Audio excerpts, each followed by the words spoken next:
But last year, I was fortunate enough to, courtesy of YouTube, meet up with a local Airbnb, and they have wood-fired hot tubs, and he wanted to buy my fire starters. Hey everybody, welcome back to the channel. I'm Tony and this is TC's Outdoors, and if you're new here, welcome to my garage. So I would love to be outside making firewood or doing some yard grading or anything other than being locked up inside my overly crowded garage, but that's not how it's working out. So we've had some rain, the thaw came, and that brought its own set of problems, and then now we've got a little bit of snow, but it's warming up. It's like 35 outside right now, so there's nothing I can really get done out there other than make a mess, and I'm not really too into that. If you see this mess on my sweatshirt, that is wax out of my wax melter back here.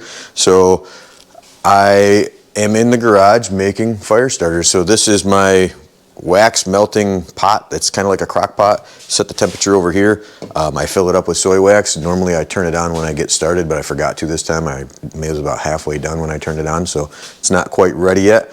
But I opened the lid to see if it was how big that chunk of wax was in there, and when I put the lid back on, I missed and it splashed all over my shirt. So, which is a complete bummer because this is like my favorite sweatshirt. I don't know if you're familiar with my channel, if you're new here, but I wear this sweatshirt in a lot of the videos. I've had this sweatshirt for a really, really long time. It's kind of a bummer. I'm gonna have to try to get that out of there. Now it's getting crusty. It's a bummer. What do you do? How do you get wax out? Let me know in the comments. But either way, this is the third part in my fire starter trilogy. I made a fire starter video, I don't know, 2 years ago maybe. My daughter and I were in here on a snow day. We made some fire starters, and it was the first time I'd ever made them. I was going to start selling them on my roadside stand.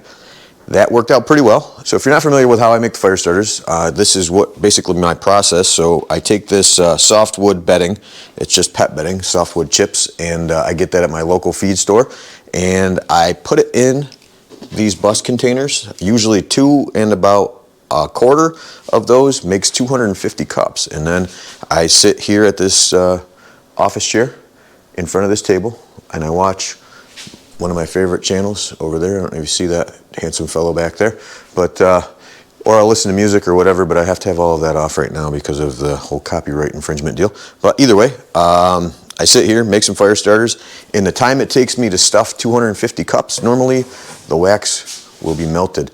I make 250 cups when I'm doing it because that's how many are in a sleeve, and it just works out better that way. That way I don't have random cups just floating around because I'll lose them or throw them out. But like I was saying, so a couple years ago, I made my first video, and in that process, I ended up with a new client out of the deal. So a local Airbnb saw my video on how to make fire starters, contacted me, and wanted to buy my fire starters from me. So that has been a great deal. Let me tell you what, I sold just shy of 4,000 fire starters, 3,800 and some change to the Airbnb wholesale, which is awesome. More than I ever thought I would sell probably in a lifetime. So I upgraded the process just a little bit. So this melter, if you're not familiar with how I started, I had just a little hot plate and this little pitcher, and it was a mess. It took as long to melt the wax each time as it did for me to just fill up the cups. It was taking me like 3, almost 4 hours to make 250 of them. So not much money to be made like that. So I upgraded the process a little bit. This was kind of pricey, but it was a good investment in my opinion for the amount of fire starters that I make. And then instead of the little pitcher, I bought this pancake batter dispenser. So if you're interested in any of the items that I could link you towards, I'll throw a link in the description for everything. This pancake dispenser and the melter along with the paper cups if you're interested in buying those too. But either way, and it comes with a bunch of different silicone tips. And this is the only reason I'm making this video is this was my last upgrade. So if you see the diameter of these, they're huge. And the wax is the most expensive part of the process. So I tried a couple variations to try to slow the wax down coming out of the melters because it was splashing all over the place. Even though it was faster, it was way more messy, and I was losing more wax than I was getting in the cup. So I came up with this little medieval looking design here. It's just some brad nails that I stuck through the tip. This I actually never used because I found a piece of screen out of, if you see it's all plugged up, out of a faucet, and that worked okay, but it plugged up and it was really hard to get unplugged once there was like a wood particle or whatever in there. So I ended up pulling that out, and the last upgrade I made was, if you see inside there, all that is RTV. I filled this tip completely with silicone, high temp silicone, and then I just drilled a tiny hole in the center, and this has slowed down my flow out of the pancake dispenser enough that it's controllable, repeatable, which is good because I want to make a good product. So it's just filled with silicone, and I took I think it's a 1/4 inch drill bit is what I used, and I just drilled down through the center. And if you're already using one of these pancake dispensers, this will save you a ton of money in wax. Let me tell you what. When I'm putting the wax in the cups, I try to spill the least amount as possible, but you kind of just pour with your heart. There's no set amount, and I just make sure I swirl it all over the place, make sure everything got a good coverage, and continue on down the road. It's pretty easy to see the ones you've done versus the one you haven't, because as they get saturated, they get kind of a different color. And there's still mess, no doubt about it. I like to cover the table with tin foil. Makes cleanup a lot easier.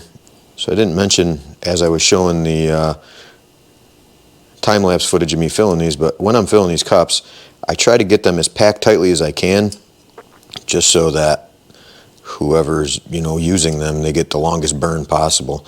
I'm not trying to just sell them a cup of wax to burn.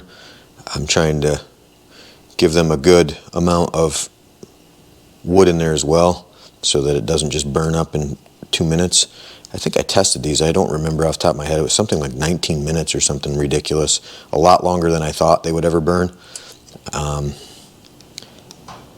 They perform pretty well. I use them in my backyard fire pit. I sell them on the roadside stand, if you're not familiar with that. I sell them in packages of 12 for $10. And then, like I said, I sold a ton wholesale. Way more than I've ever thought that I would sell. I think I sell right around 500 or so on the roadside stand over the course of the summer. And like I said in the beginning of the video, just short of 4,000 I sold wholesale to the local Airbnb. If I could ever get ahead, I might go after, there's a farm market and also a campground right next to where my other stand is. I thought about trying to approach them and see if they'd like to buy them wholesale. But it's hard to get ahead on these. I want to make sure that I have a good amount for the Airbnb when he calls. He's been good to me, so I want to make sure that I can make sure I have a good stock to him.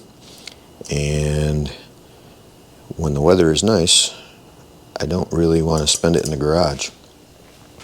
So that's it. Out of one pancake mixer, you can see the difference in color between the two. I ended up getting 40 out of one pancake dispenser.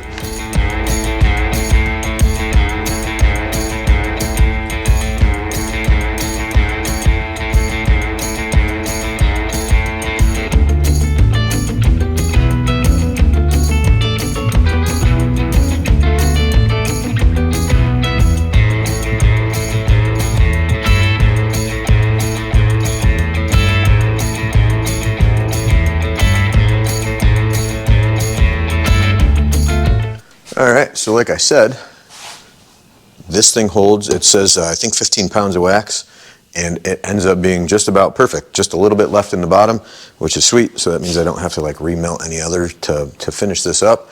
And there you go.